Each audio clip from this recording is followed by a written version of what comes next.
आसिफ जरदारी, और खुदा का वास्ता है, ये अपने बेटे को खुदा के वास्ते उर्दू तो सिखा दो।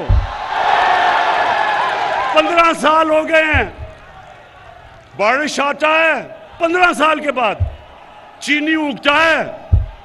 खुदा का वास्ता है, मैंने अंग्रेजों को 2 साल में उर्दू सीखते देखा है।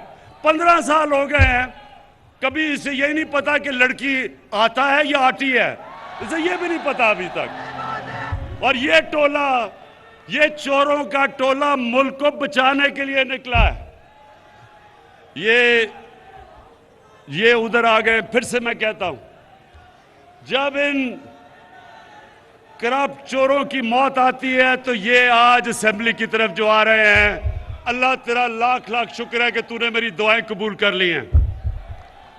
और इंशाअल्लाह मेरे पाकिस्तानियों, मेरे कराची के लोगों, इंशाअल्लाह ये मुल्क एक बड़े अजीम ख्वाब का नाम है।